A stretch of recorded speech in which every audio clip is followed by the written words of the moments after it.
welcome back to the channel, guys.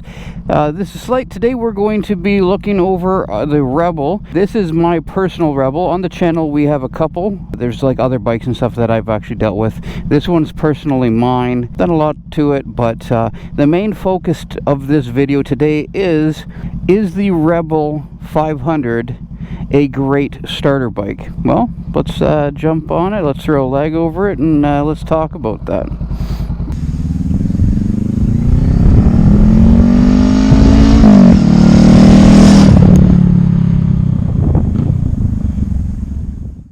Okay, so basically we're going to go through this with what is the best kind of thing if you're just looking at getting into motorcycle riding, and whether or not you believe that this is actually going to be a good starter point for you. We're going to go through the reasons why I ended up picking the 500 as a good starter bike. Okay, so first of all, one of the biggest things that I like about this is it is very approachable. Right, so it's very short as far as the seat height, but it does let you still turn it without scraping pegs. So the comparable bike out there for this is the Vulcan S. When I was looking, I really enjoyed the Vulcan S, but I went with the Rebel because it was kind of more sporty, if that makes sense, right? No forward controls. This guy doesn't know what he's doing. It was actually a little bit easier to kind of go to this bike because it was lighter. It was mid controls. I like mid controls myself. Doesn't mean that you can't ride anything, you know, forwards. Like, they do have a forward control kit for this bike. I don't know why you'd need it unless you're taller. I guess that makes more sense. For when you're taller, gives yourself a little bit more leg room. I just like a little bit more control on the bike, especially like slow speed and maneuvering and stuff like that. It's just a little easier. It's not a make or break, right? But you can get a brand new one for pretty much the cost of a used cruiser. We've dealt with affordability and the stance kind of walking up to the bike, right? Maintenance costs. Everything is very easy to deal with on this bike. So you can do all kinds of stuff with this. Again, I don't have a problem with stating that Honda is known for their reliability, right? So, and that's the whole point. That's one of the biggest reasons why I went this way, right? There's lots of aftermarket support for this, so if you do want to grow into the bike, it's not something you're going to get sick of real quick.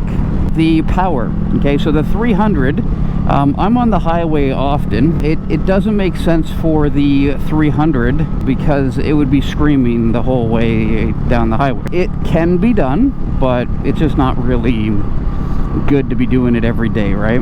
The 500 does have a lot more speed, let's say. Let's put this in perspective, okay? So the 1100 is capped. The 500 can actually go faster than the 1100 top speed. Obviously, the Rebel 1100 is a lot faster than the 500, but you know, it's kind of funny because this doesn't have a governor. It has like a mechanical governor. It'll run out of steam before it really gets up there, right? I've heard of people jumping on the 300 and literally less than 30 days want to sell it, but I've seen guys on 300s that love the 300 and have had it for years, right? So it depends on the rider style. I've ridden it for, well, technically this is the third season of me riding this. So I have 42,000 K on it, and it's still going strong. Like I said, very easy to maintain, very good as far as the service work. It doesn't need much more power for an everyday motorcycle. It does punch a lot higher than what it is, right? So you have a lot of tech that you get with this. Now the 1100 has so much more tech than this. It has rider aid and rider modes and that type of stuff, where this one is your fuel gauge, you get your gear selector, ABS.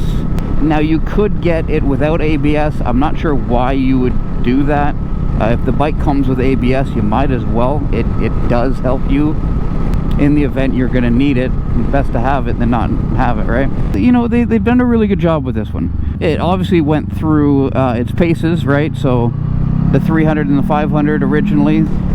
If you go with the 2000 and up, it has a slipper clutch. It's very forgivable, right? So if you, let's say you downshift and it's too, like your RPMs are too high, you literally dump the clutch, that slipper clutch is gonna help you a lot, right? It's not gonna like throw that back wheel into almost like a lock. LED lights, front and back. Like, Honda's done a really good job with this bike. If you're looking at possibly getting a entry-level bike that you want to keep it for any length of time, I would recommend the 500. It's actually a pretty decent bike.